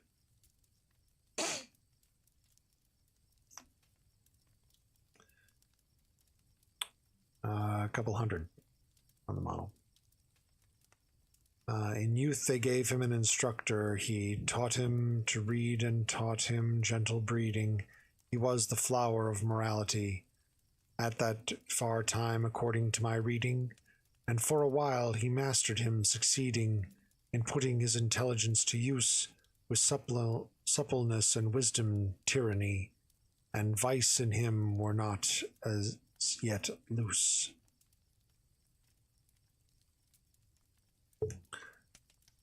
The backstory for the model is based off of the Native American trickster Coyote. This Seneca, the man of whom I speak, made Nero fear him, but he went in dread of Seneca because he chose to speak in the rebuke of wickedness instead of punishing him. An emperor, he said, shuns tyranny and follows virtue's path, so Nero cut his veins for him and bled the man to death. He killed him in a bath. It had been Nero's practice, I should judge, when he was so young, to mutiny and rise against his master. He could bear a grudge, and killed him for it, so we may surmise. Nevertheless, this Seneca the wise preferred to perish thus, lest worse disaster should overtake him in another guise. Thus Nero murdered his beloved master.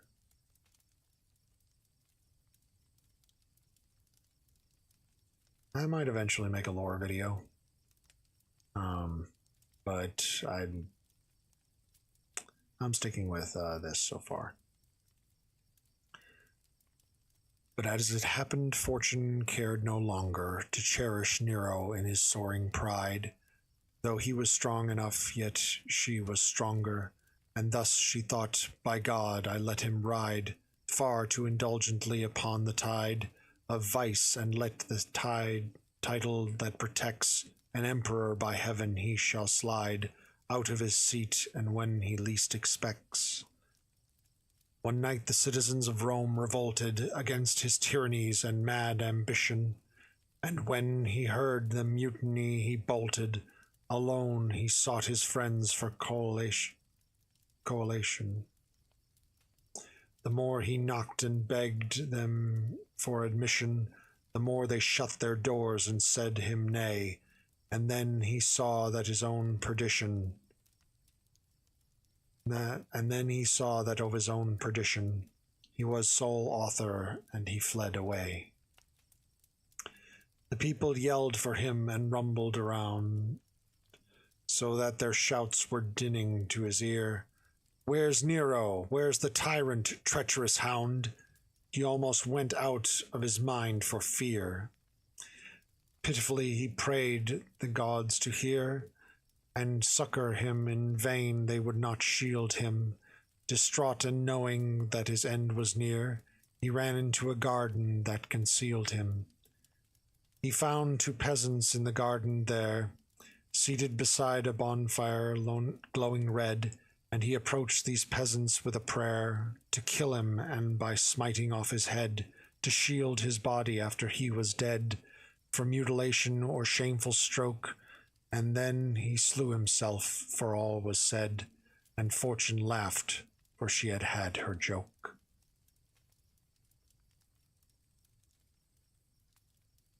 No, thank you.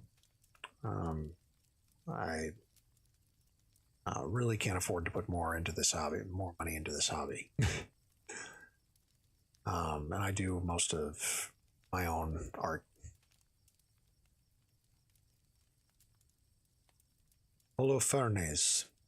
There never was a captain served a king who brought so many countries in subjugation, or more famous than for everything touching the fields of war and insurrection, or more presumptuous by predilection than Holofernes. Fortune ever fair kissed him with such a lecherous affection, he lost his head before he was aware. It was not only that he made a wraith of the world's wealth and plundered liberty, he made his enemies renounce their faith. Nebuchadnezzar is your God, said he. You shall adore none other that may be. There was no city dared stand up to him, save the one that proved a rebel to decree, Bethulia and her priest Eliakim.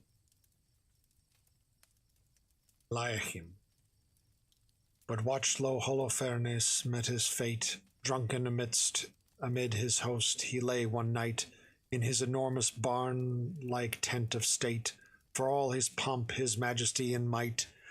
Judith, a woman, had the strength to smite.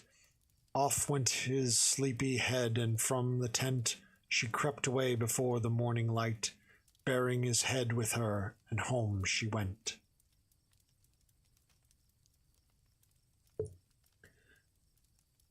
King Antiochus the Illustrious.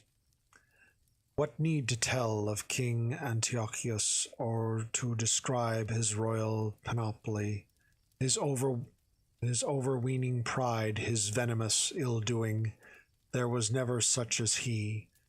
Read what is said of him in Maccabee. Read those proud words so arrogantly spoken, and why he fell from his felicity upon a hillside festering and broken. Fortune indeed had so enhanced his pride that verily he thought to take his stand among the stars themselves, or turn aside to lift and weigh a mountain in his hand, or warn the flood of ocean from the land.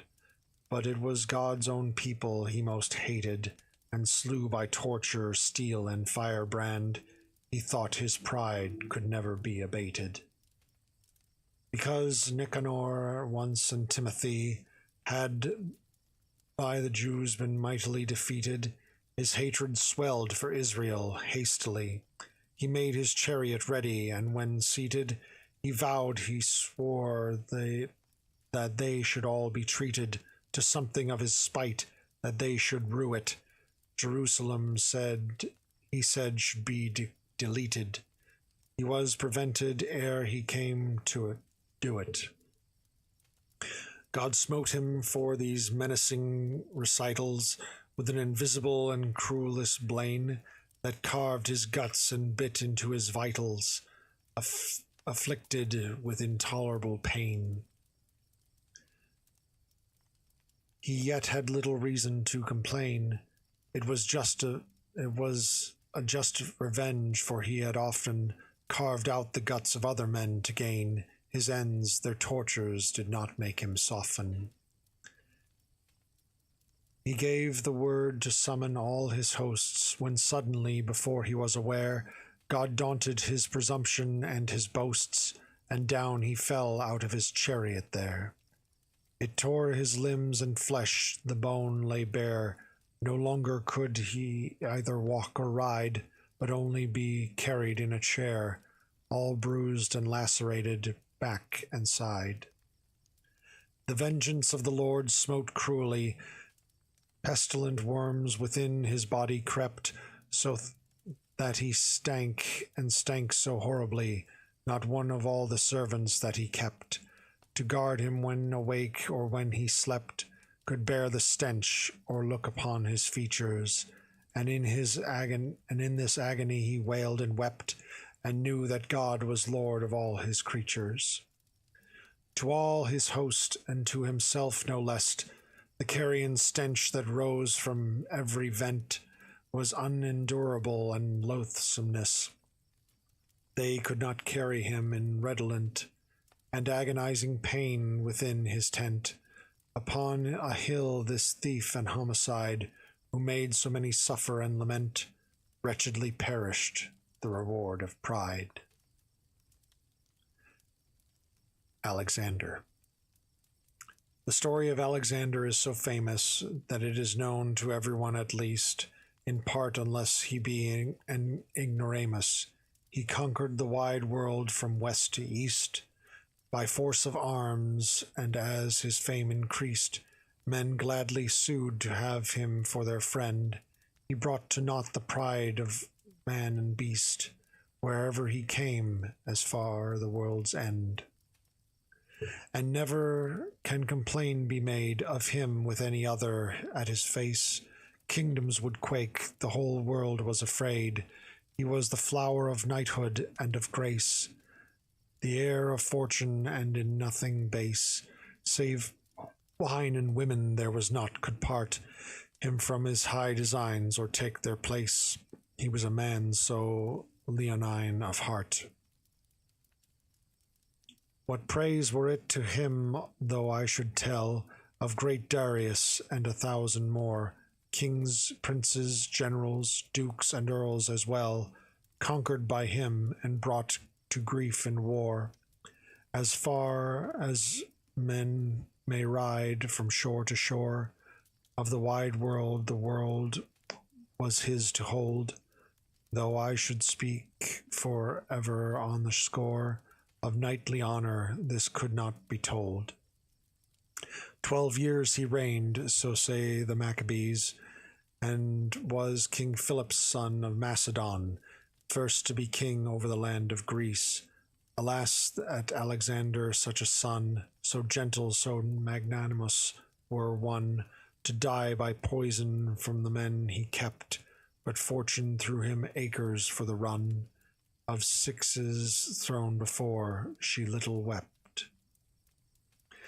Who then will give me tears that I may plain the death of greatness that was never rough, of generous feeling that had held domain over the world and thought it not enough. His was a spirit brimming with the stuff of high designs, help me to speak shame, of poisoners and of the foul rebuff of fickle fortune whom I alone blame. Julius Caesar. By wisdom, manhood, and the works of war, from humble bed to royal majesty, arose great Julius Caesar, the conqueror, who won the Occident by land and sea, by strength of arms or by diplomacy, and made each Roman a Roman tributary. And last he was emperor himself till he was picked by fortune for her adversary. O Caesar, that in Thessaly excelled against your father-in-law great Pompey's sway, the whole of Orient chivalry was held, in whose command far as the dawn of day. Your valor was enough to take and slay all but a few, and that fled with him. Your spell held the whole East in terror and dismay, gave thanks to fortune, for she served you well.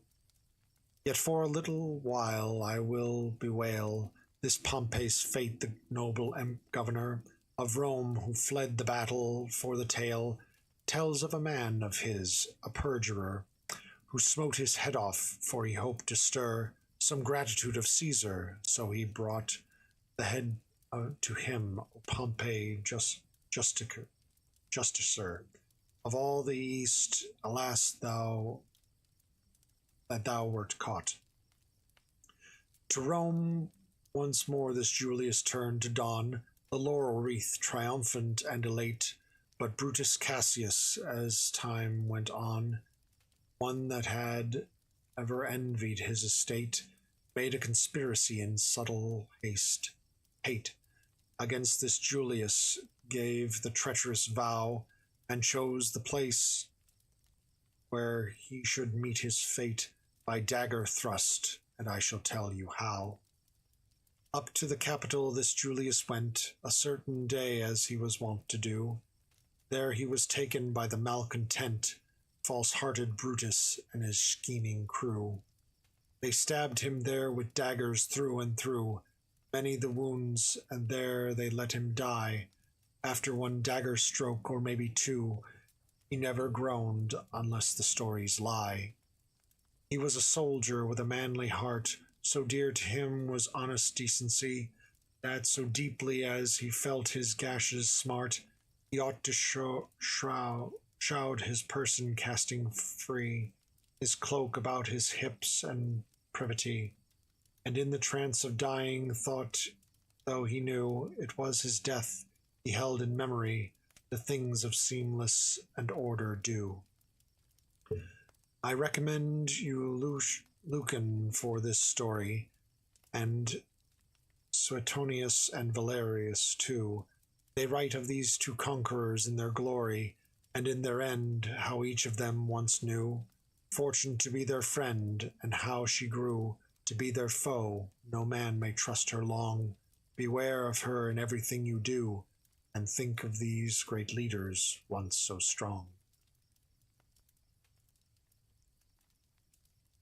Croesus. Rich Croesus, king of Lydda, long ago, whom even Persian Cyrus held in dread, was yet cut short in all his pride and show, and led out to be burnt. But as they led him to the stake, such rain from overhead came down, it quenched the fire, and he escaped. He failed to take the warning, be it said. Fate kept him for the gallows, where he gaped. For having thus evaded death by fire, nothing would stop him making war again. He thought that fortune meant to raise him higher, after his luck in being saved by rain. and he presumed he never could be slain, moreover being favoured by a vision that cockered up his heart. He felt so vain, he set himself to vengeance and derision. He dreamt that he was perching in a tree, with Jupiter to wash him back and side, while Phoebus with towel fair to see was drying him. This was what swelled his pride. He told his daughter, who was at his side, knowing her versed in mysteries it would seem, and as she told him, signifies a gibbet, and Jupiter betokens snow and rain, while Phoebus with his towel must exhibit the streaming sun to dry you off again. You will be hanged, my father, that is plain.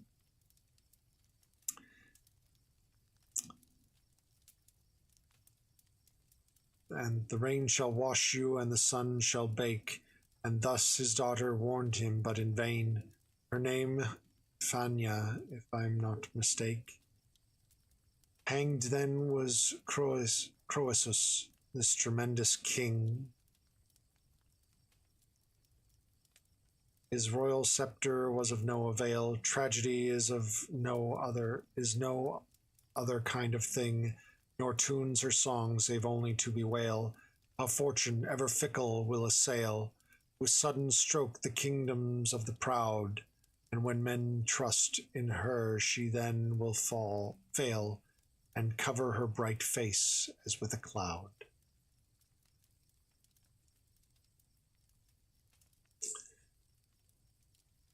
This ends the monk's tale.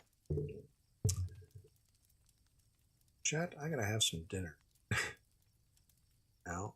So we are to someone. See who is available.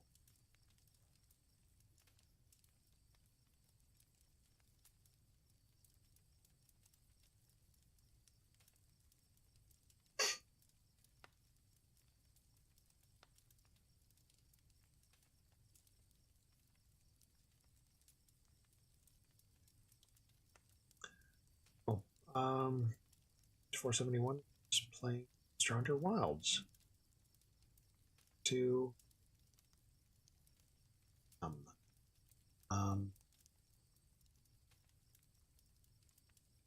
see if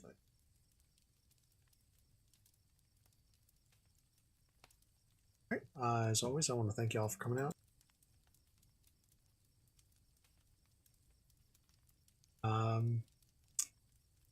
And as always, I will see you next time.